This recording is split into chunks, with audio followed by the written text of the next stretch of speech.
suis là-bas et donc on est sur une scène ouverte et moi d'habitude je suis tout au fond des salles parce qu'en tant que blanche je sais qu'on est souvent malmenée mais de manière tout à fait légitime et les personnes disent que les personnes de derrière viennent devant et en fait je passe 1 heure à souffrir quoi. Et moi je suis le visage, je suis la blanche, je représente la France, je représente la colonisation et en même temps je me dis en fait c'est génial quoi. C'est génial parce que on est nommé en tant que blanc, on est redescendu un peu de nos piédestals.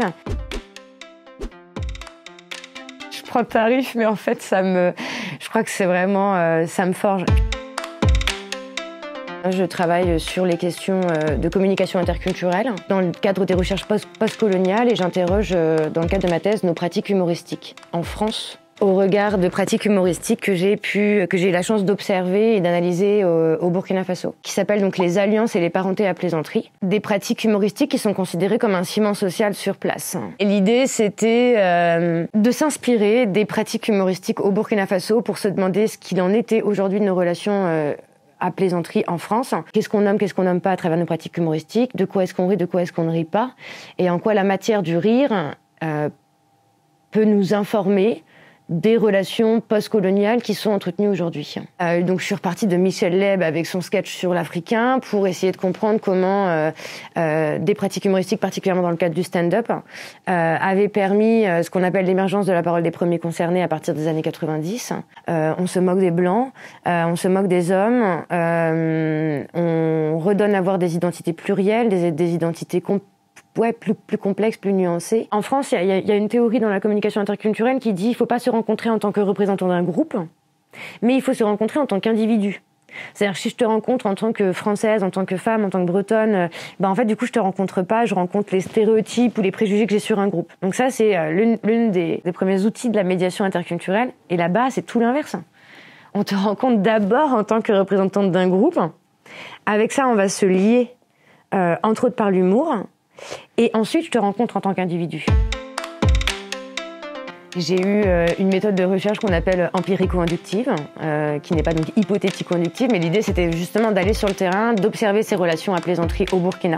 Donc vraiment sur le terrain, à interroger des personnes, à comprendre les effets que ça avait pour eux. En France, ma méthode, elle était d'observer des choses similaires, en tout cas aux pratiques des alliances et des parentés à plaisanterie, entre les Mayennais et les Bretons, entre les Normands et les Bretons, par exemple. Et on est confinés. Et du coup, je me rends compte que je vais pas pouvoir observer ces pratiques au quotidien. Et donc, stand-up. Bien comprendre les différents aspects. Donc, il y en a plusieurs qui sont ressortis, mais il y a comment ces pratiques humoristiques permettaient effectivement une didactique de la pluralité. Comment est-ce que par ces pratiques humoristiques, on n'apprend pas sur les bancs de l'école? Comment est-ce qu'on apprend à prendre en compte qui est l'autre? Il faut savoir qu'il y a plus de 67 groupes qu'on appelle des ethnies, malheureusement encore aujourd'hui. Comment font ces 67 groupes pour vivre ensemble alors qu'on a tracé des frontières qui n'avaient rien à voir en fait avec le contexte socio-économique sur place? Et comment des pratiques humoristiques pouvaient être considérées comme un ciment social? Il y avait un apprentissage de l'altérité, de la prise en compte de l'altérité, une différenciation au service de la cohésion, ce qui pour des Français peut paraître... on a une pensée un peu mythique de il faudrait qu'on ait la même culture, la même langue pour faire nation. Et ça allait complètement à l'opposé des pratiques des alliances et des parentés à plaisanterie, où on disait en fait c'est justement en se différenciant les uns les autres, en se reconnaissant les uns les autres, en prenant en compte les liens qu'avaient nos parents, nos grands-parents, en prenant en compte aussi les particularités, les symboles, on va en fait faire nation. Il y avait la didactique de la pluralité, l'attention particulière à l'altérité. Il y avait aussi les rôles des médiateuristes, des personnes qui avaient un peu un rôle privilégié dans ces alliances. Il y avait les lieux de socialisation qu'on appelle les grains. Et voilà, donc tout un ensemble d'éléments, à la fois du contexte des pratiques des alliances à plaisanterie, mais aussi de leurs effets, et d'interroger, est-ce qu'on a des choses similaires en France ? Comment est-ce qu'on pourrait s'inspirer en fait de ces pratiques-là aussi, parce que on est dans une société où la question de l'identité, la question des relations interculturelles est de plus en plus tendue, et du coup comment est-ce qu'on fait pour s'apaiser aussi?